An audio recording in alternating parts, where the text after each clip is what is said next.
오늘 하나님께서 우리에게 주시는 말씀은 창세기 1장 1절입니다. 창세기 1장 1절입니다.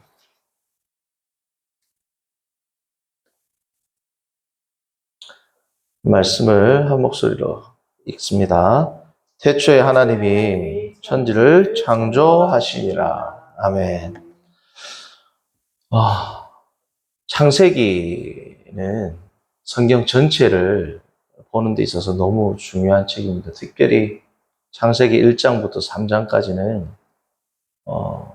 혹자는 이르기를 구약 성경 가운데 모세오경 가운데 가장 중요한 부분이다 라고 말하는 사람이 있는가 하면, 또 다른 자는 성경 전체에서 가장 중요한 장이 창세기, 그 중에서도 1장부터 3장이라고 말하는 분들도 있습니다. 그 이유는 이제 앞으로 천천히 살펴보겠지만, 그래서 저는 이 창세기를 먼저는 전체적인 흐름을 쭉 살펴볼 겁니다. 1장부터 50장까지를 촘촘히 살피지는 않고 전체적으로 한번 쭉 훑고 나서 그 이후에 다시 창세기가 어떤 책이다라는 게 어느 정도 들어오게 되면 그 위에는 다시 1장부터 촘촘히 살피되, 특별히 1장부터 3장을 좀 더 세밀하게 살피고 다시 4장부터 쭉 이렇게 구체적으로 다루도록 하겠습니다. 오늘부터는 전체적인 창세기의 메시지를 살펴볼 겁니다. 우리가 예수님께서 설교를 하셨죠. 예수님의 사역 가운데는 치유의 사역도 있었지만 중요한 것이 뭐예요? 치유와 기적과 동시에 설교의 사역이었습니다. 예수님께서 선포하셨죠. 예수님께서 말씀하신 이 설교의 특징은 크게 두 가지입니다. 캐리그마, 뭐예요? 선포하셨습니다. 선포. 그와 더불어 또 두 번째 괄목할 만한 특징은 디다케, 가르치셨습니다. 그래서 예수님의 설교를 보시면 선포의 형식과 더불어 구약에서의 원래 구약 성경의 이 말의 원뜻은 이 뜻이다, 혹은 깊은 뜻은 이 뜻이다 라고 원래의 의미를 더 잘 드러내 주시고 설명해 주셨습니다. 심지어 예수님께서 하신 비유의 의미들도 다 어떻게 해요? 선포로만 끝나는 것이 아니라 다 설명을 해 주셨습니다. 그래서 특별히 모든 설교도 그렇지만 저는 이 새벽 기도에 있어서는 물론 주일이나 수요 예배도 마찬가지지만 선포 형식과 더불어 성도님들께서 성경을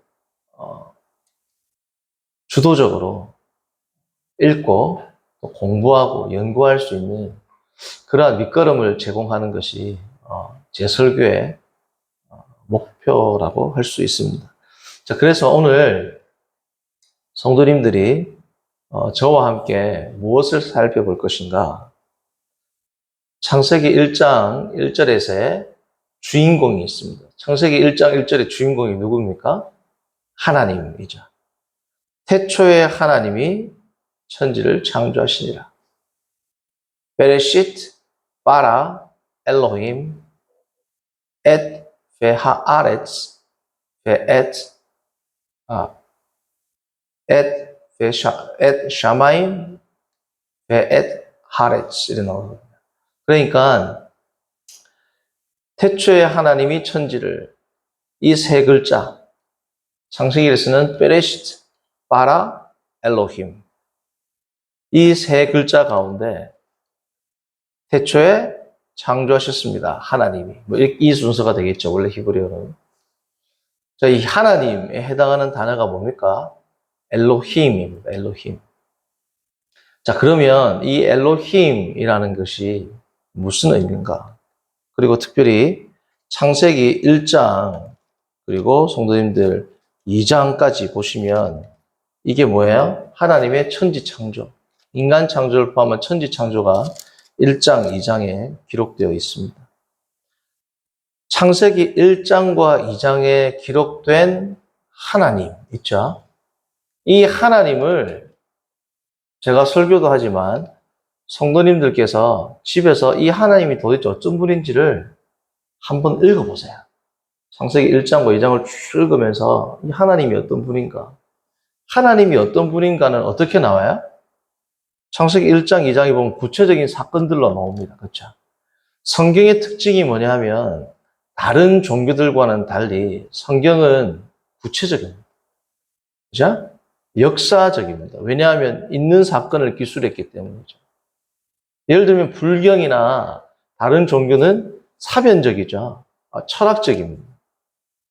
그들은 사상을 다루고 철학을 다루기 때문에 그렇지만 성경은 하나님께서 역사 가운데 일어난 일들 가운데 자신을 계시하셨기 때문에 장소, 시간, 인물 모든 것들이 엄청나게 뭐예요? 구체적입니다. 그래서 이 구체적인 사건들을 보면 누가 계시가 돼요?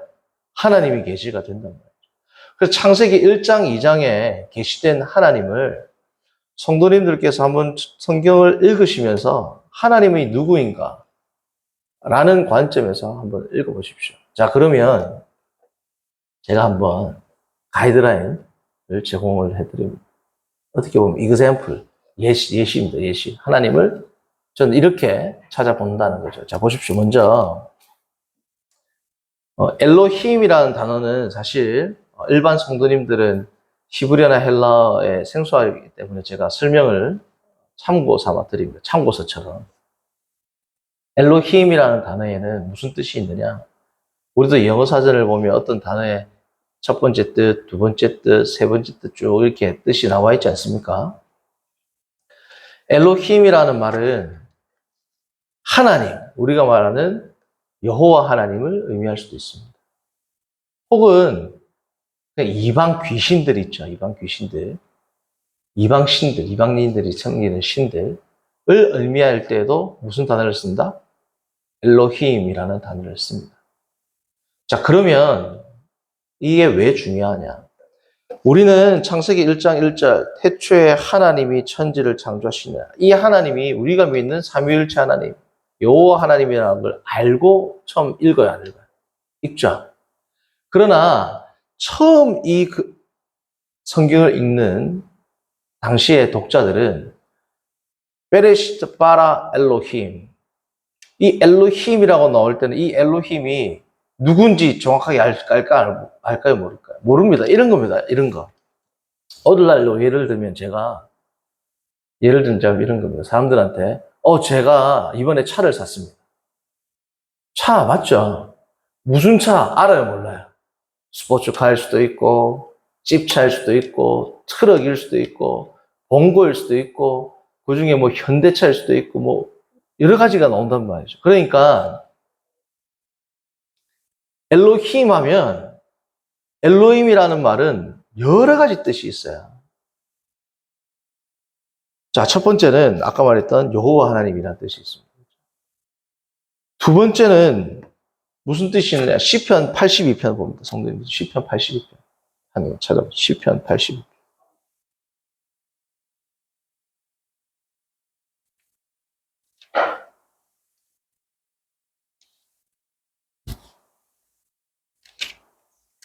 (1절) 읽어봅니다. 제가.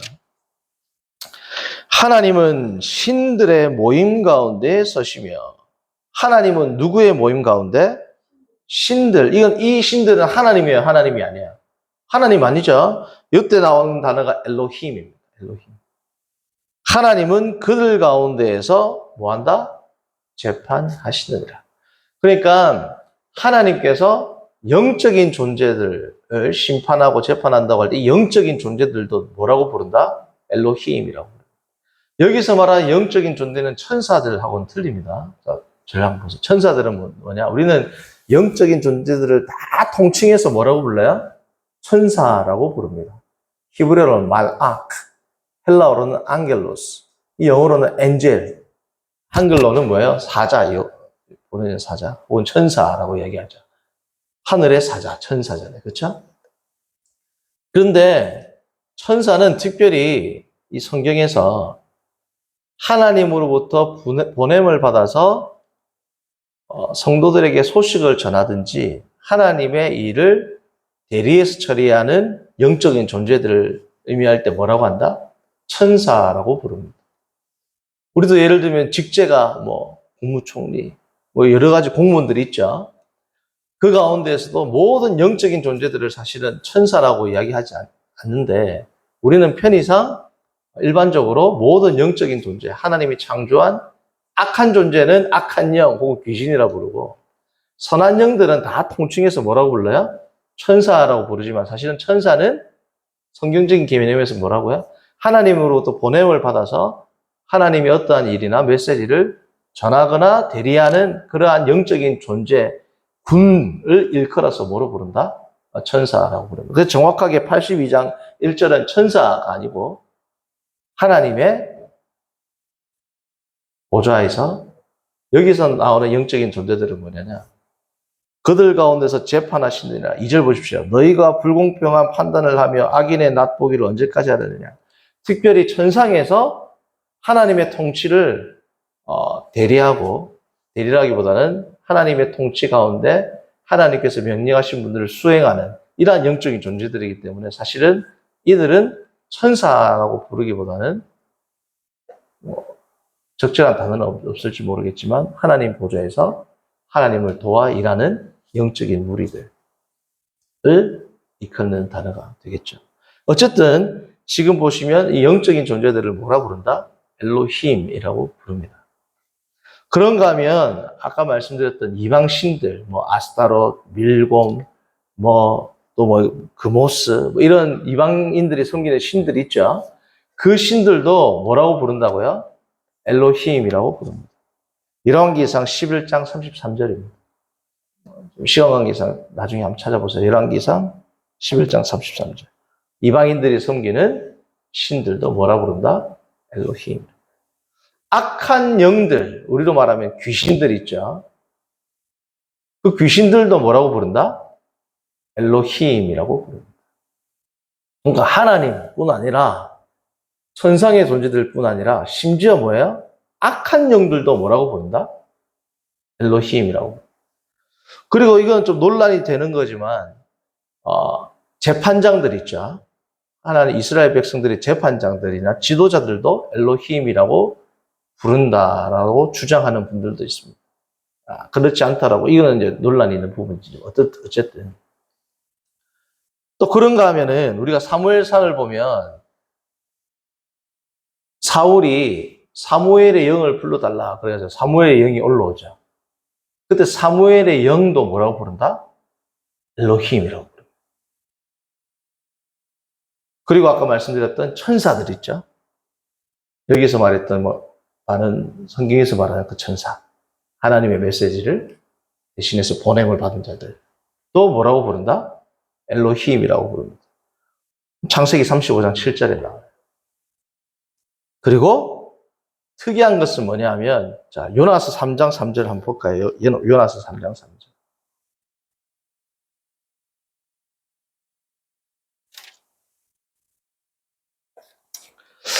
자, 혹시라도 찾아보실 분들 위해서 제가 다시 한번 드립니다.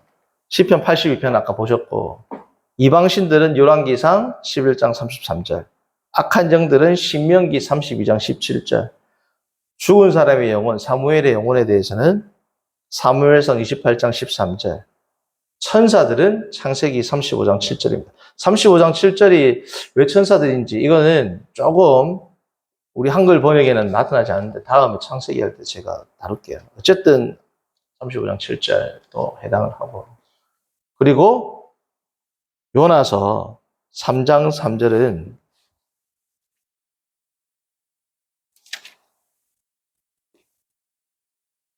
잠깐만요.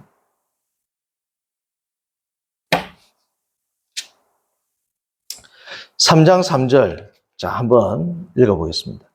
요나가 여호와의 말씀대로 일어나서 니느웨로 가니라. 니느웨는 사흘 동안 걸을 만큼 누구 앞에? 하나님 앞에 큰 성읍이더라. 하나님 앞에 일렐로힘, 하나님 앞에 큰 성읍, 이건데 이게 뭐냐 하면 사실은 하나님 앞에 큰 성읍이라고 번역할 수도 있지만, 이 엘로힘이라는 단어는 최상급을 쓰는 형용사처럼 쓰입니다. 그래서 엄청나게 큰 성음이더라 이 뜻입니다. 그러니까 엘로힘이 어마어마하게 크다라고 할 때도 어마어마하게 큰이라는 형용사를 쓸 때도 뭘 쓴다? 엘로힘. 뭐 적절한 예일지는 모르겠지만 예를 들면 영어 표현 가운데 물론 미국 남부 지방에 있는 경건한 사람들은 특별히 이 표현을 많이 지향한다고 제가 들었습니다. 우리가 요즘에는 잘 안 쓰죠. 예전에는 놀라면 어떻게 해요? 오 마이 갓 이러잖아요. 하나님의 이름을 망령되이 일컫는다라고 해서 잘 쓰지 않는데 오 마이 갓 할 때도 뭐예요? 엄청나게 놀랄 때는 뭐예요? 오 마이 갓이 나오잖아요. 그래서 여기 엘로힘이라는 것은 엄청난 어떠한 일들을 묘사할 때 쓰는 형용사로 엘로힘이 쓰인다. 그러니까 엘로힘은 다양하게 쓰입니다. 그렇죠? 자, 그런데 태초에 하나님이 천지를 창조하시니라 할 때 당시에 이 성경을 처음 읽는 사람들은 천지를 창조하신 분이니까 뭐 악한 영, 죽은 사람의 영혼, 뭐 최상급의 표현 이런 것들은 아니겠죠. 딱 둘 중에 하나일 겁니다. 추려내면 어떤 신들 아니면 하나님이란 말이죠. 그렇죠? 근데 성도님들 보세요. 처음 성경을 딱 읽으면 여호와 하나님에 대해서 알아요, 몰라요? 모르죠. 그러니까 이렇게 생각하시면 돼요. 태초에 하나님이 천지를 창조하시니라를 태초에 엘로힘이 천지를 창조하시니라. 자, 그러면 이 엘로힘이 누구지? 라는 생각이 들까요, 안 할까요? 내가 어제 차를 샀어. 그럼 사람들이 무슨 차지 생각할 거야, 안 할까요? 내가 어제 어떤 브랜드의 어떤 연식의 스포츠카를 샀어. 이러면 다 알지만 내가 어제 차를 샀어. 그러면 무슨 차지? 궁금하겠죠? 태초에 엘로힘이 천지를 창조하시니라. 처음 성경을 보는 사람들은 이 엘로힘이 누구야? 라고 생각을 할까요, 안 할까요? 한단 말이죠. 자, 엘로힘이라는 이 말은 성도님들 왜 처음에 태초에 여호와 하나님이 천지를 창조하시니라 라고 안 썼을까요? 여호와라는 표현이 훨씬 많이 나옵니다. 교약에 한 2000번 정도 나와요. 여호와 하나님이 이스라엘 백성들이 가장 사랑하는 그리고 가장 빈번한 하나님을 표현하는 단어가 뭐예요? 여호와거든요. 왜 여호와를 안 썼을까요? 여호와 하나님은 언약의 하나님입니다. 당시에 구약적인 사고에서는 이방인들이 섬기는 하나님이 아니라 누구의 하나님이에요? 우리의 하나님이에요. 이스라엘 백성의 하나님. 근데 천지를 창조하신 하나님은 이스라엘을 창조하셨어요. 전체 온 천지를 다 만드셨어요. 전 우주 온 만물을 만드셨기 때문에 엘로힘을 쓴 겁니다. 여호와라는 명칭보다. 자, 그러면 제가 중요해서 반복하지만 이 엘로힘이 누구일까요? 성도님들이 종이를 펴든지 컴퓨터 하시는 분들은 컴퓨터 안에 앉아가지고 1장 1절부터 쭉 읽으면서 하나님을 묘사하는 것을 한번 쭉 쳐보세요. 쭉 쳐보고 1장 2장 하나님에 대해서 하나님이 하신 일들, 하나님을 묘사하는 걸 한번 쭉 쳐보고 정리하면 창세기 1장과 2장에 계시된 하나님이 나올까요? 안 나올까요? 그게 신학입니다.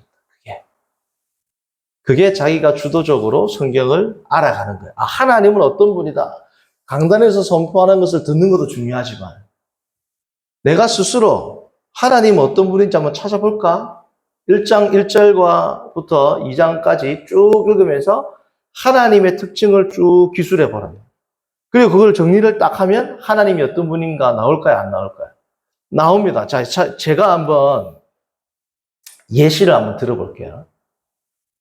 저는 한 17가지 정도가 나오더라고요. 읽으면서 기술하니까 첫 번째, 제가 한번 읽어보겠습니다. 이건 저의 얘기입니다. 저의 얘기. 성도님들도 한번 해보세요. 하나님은 선재하신다. 영원하다라는 개념을 1장, 2장에서 처음 성경을 읽는 분들이 알까요? 모를까요? 영원이라는 개념은 신학적인 개념이기 때문에 설명이 들어가야 되겠죠? 1장, 2장에서는 영원이라는 개념보다 성도님들 제가 지금 왜 영원이라는 개념을 쓰지 않고 하나님은 이미 계셨다. 천지를 창조하시고 시간을 창조하시기 전에도 이미 계셨다. 라고 표현한 이유는 백지 상태, 성도님들 백지 상태로 한번 접근해 보시라는 거예요.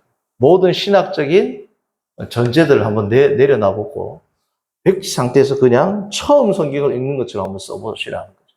그러면 내가 예전에 몰랐던 부분에 대해서 신선하게 알아가는 게 있을까요? 없을까요? 있습니다. 백지 상태로 보면. 물론 뭐 철저한 백지 상태는 힘들겠지만 어쨌든 그래서 모든 내가 신학적인 알고 있는 것 전제를 내려놓으면 창세기 1장 1절부터 딱 보면 하나님은 먼저 계셨네? 이렇게 놓는단 말이죠. 그렇죠? 그래서 하나님은 선지하셨다. 두 번째, 하나님은 창조하셨네. 하나님은 그러므로 피조물과는 구별된 존재구나. 하나님을 보니까 하나님은 영을 소유하고 계셨네.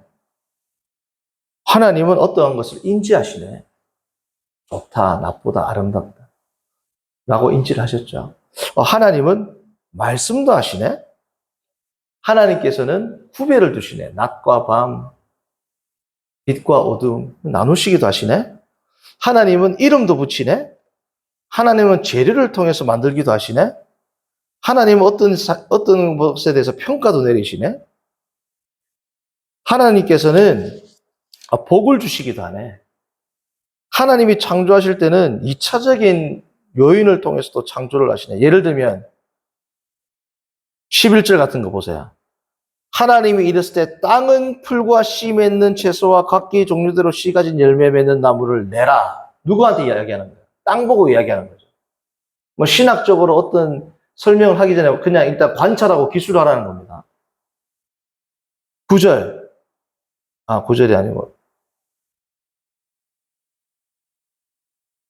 9절도 넣어줘요. 천하의 물이 한 곳으로 모이고 묻이 드러나라. 11절.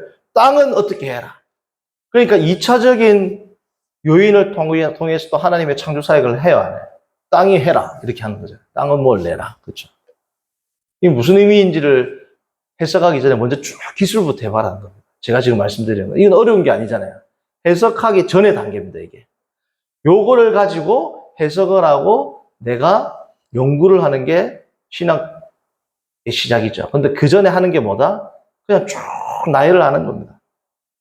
하나님은 자신의 형상을 공유하셨구나. 하나님은 자신의 대리자를 세우셨구나. 하나님의 대리자 가운데서는 남자와 여자가 있구나. 이 남자와 여자가 연합할 때, 함께 있을 때 진짜 하나님의 형상을 드러내는 거구나. 하나님은 음식도 제공하셨구나. 하나님도 쉬셨네. 하나님도 안식하셨네. 와 같은 이런 것들을 쭉 기술하면서 하나님의 특징을 찾아볼 수 있는 거죠. 성도님들, 오늘 숙제, 자발적인 숙제지만 1장, 2장을 읽으시면서 스스로 한번 하나님에 대한 특징을 쭉 기술을 해보고 이 기술한 것에서 하나님의 특징을 도출해 보십시오. 지금 저처럼 예를 들면 하나님은 선지하셨다. 하나님은 평가를 내셨다. 이름을 지으셨다.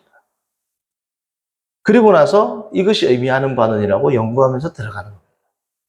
그래서 오늘은 창세기 1장, 2장에 계시된 하나님이 오늘 설교의 제목이었어요.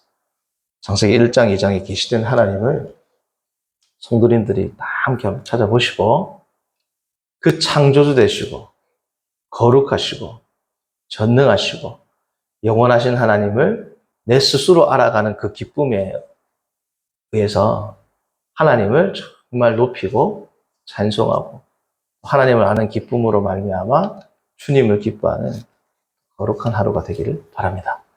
기도합니다. 선하신 하나님 아버지, 오늘 창세기 1장 1절을 읽었지만 사실 1장과 그리고 2장에 드러나는 이 엘로힘이 누구인지, 하나님이 누구인지, 마치 우리가 자동차를 샀어 할 때 그 차가 무엇인지를 궁금해하는 것처럼 우리가 알고 있다라고 생각하는 하나님이 아니라 처음 내가 하나님을 들었을 때처럼 하나님은 어떤 분인지를 1장과 2장을 통해서 우리가 한번 찾아보았습니다.